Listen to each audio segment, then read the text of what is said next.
Should marriage be a lifelong contract? It's a question that sounds simple when spoken aloud, almost casual, almost theoretical. But for anyone who has ever loved deeply, committed seriously, or watched a marriage rise or fall, it is anything but simple. It is a question soaked in hope, fear, tradition, disappointment, faith, and longing. It is a question that asks us to look not only at marriage but at ourselves. So let's slow down for a moment. Let's breathe. And let's talk honestly. Marriage, for centuries, has been presented as forever. A promise without an exit. A vow spoken once and expected to echo unchanged through decades of change. Two people standing still in time, promising permanence in a world that never stops moving. And yet, everything else in our lives changes. We change careers. We change beliefs. We change cities, habits, dreams, and identities. We grow, we stumble, we evolve. Sometimes we don't recognize the person we were 10 years ago. Sometimes we don't even recognize the person we were last year. So the real question beneath this debate is not just whether marriage should be lifelong. The deeper question is this: can two evolving human beings choose each other again and again, across the many versions of themselves they will become? Because marriage, at its core, is not a single decision made on one day. It is a decision made daily, quietly, often invisibly, sometimes painfully. When people argue that marriage should always be lifelong, what they are often defending is not the legal structure, but the ideal. The idea that love can be steadfast, that commitment can outlast convenience, that loyalty can survive hardship, that two people can build something meaningful by refusing to walk away at the first sign of difficulty. And that ideal matters. In a world that encourages instant gratification, disposable relationships, and constant upgrades, the idea of choosing one person, fully, for the long haul feels almost revolutionary. It says something powerful. It says that love is not just a feeling, but a practice. That promises matter. That endurance has value. There is something profoundly grounding about knowing that someone has chosen to stay. Not because it's easy. Not because it's perfect. But because the bond is worth fighting for. Lifelong marriage, at its best, teaches patience. It teaches humility. It teaches forgiveness. It teaches us how to love someone not just when they are at their best, but when they are tired, afraid, changing, or lost. It teaches us how to grow alongside another human being instead of constantly starting over with someone new. And that is beautiful. But beauty alone cannot answer this question. Because there is another truth that must be spoken, even if it makes us uncomfortable. Not all marriages are safe. Not all marriages are loving. Not all marriages are places where the soul can breathe. For some people, marriage becomes a cage rather than a shelter. A place of emotional erosion rather than growth.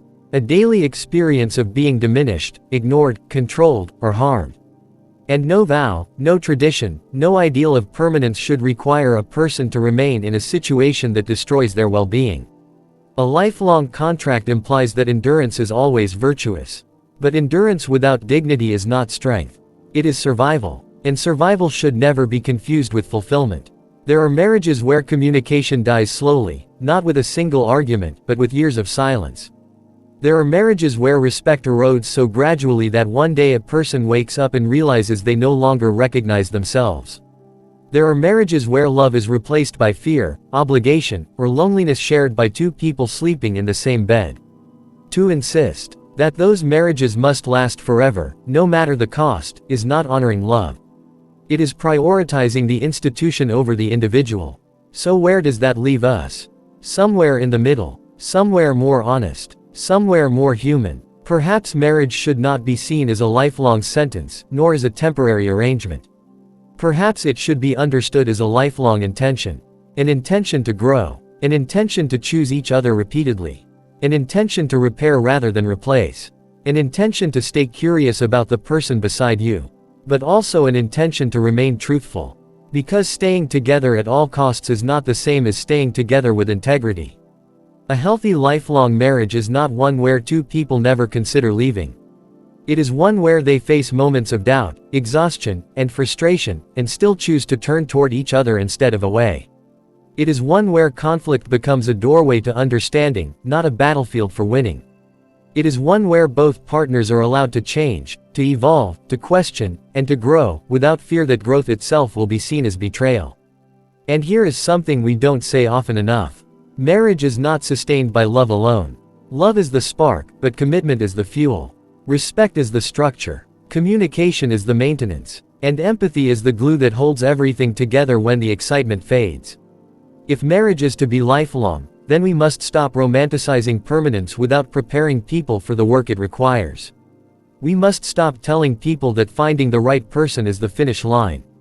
It is the starting line. We must stop pretending that passion will carry a relationship through decades of responsibility, stress, loss, and change. And we must start teaching skills. How to listen without defensiveness. How to argue without cruelty. How to apologize sincerely. How to sit with discomfort without running. How to love someone through seasons you didn't expect. Because a lifelong marriage is not built on avoiding hardship. It is built on learning how to walk through hardship together. And still, even with all of this, there will be marriages that end. Not because people fail, but because honesty demanded it. Sometimes two people grow in directions that no longer intersect. Sometimes one person grows and the other refuses to. Sometimes the relationship becomes a place where one person shrinks so the other can remain comfortable. In those moments, ending a marriage can be an act of courage, not cowardice. An act of self-respect, not selfishness. An act of truth, not betrayal. The idea that every marriage must last forever, regardless of circumstances, leaves no room for the complexity of real human lives. But the idea that marriage should be easily abandoned leaves no room for the power of commitment. So maybe the better question is not whether marriage should be lifelong. Maybe the better question is this: are we willing to do the work that makes lifelong partnership possible? Are we willing to be accountable for our impact on the person we promise to love? Are we willing to confront our own patterns, our defensiveness, our fears, our wounds? Are we willing to grow not just individually, but together? Because lifelong marriage is not sustained by obligation. It is sustained by choice. And choice must be renewed. Again and again. In quiet moments. In hard conversations. In seasons where love feels effortless, and in seasons where it feels like work. A lifelong marriage is not about never questioning. It is about questioning and still choosing. It is about saying, I see who you are becoming, and I choose to keep walking with you. And that choice is powerful. But it must be mutual. Marriage should never be a place where one person carries the weight of forever alone. If marriage is to be a lifelong contract, then it must be a living one. Flexible enough to accommodate growth. Strong enough to withstand storms. Honest enough to allow for truth. It must be a partnership, not a prison. A covenant, not a cage. And perhaps that is where the real motivation lies. Not in forcing permanence, but in earning it. In building a relationship so rooted in respect, communication, and shared values that both people want it to last. Not because they are trapped, but because they are connected. Because when two people commit not just to staying, but to growing, learning, and loving more deeply over time, lifelong marriage stops being a burden. It becomes a gift, a shared history, a witness to each other's becoming. A place where love is not frozen in time, but expanded through it. So should marriage be a lifelong contract? It can be, when it is entered with clarity instead of fantasy. When it is nurtured with effort instead of entitlement. When it is sustained by mutual growth instead of fear. And when it ends, if it must, it should end with honesty, compassion, and respect for the lives involved. Because the goal of marriage is not simply to last forever. The goal is to create a life where both people can fully live. And sometimes, the most meaningful commitment we can make is not to forever at all costs. But to love deeply, choose consciously, and honor truth. Every single day.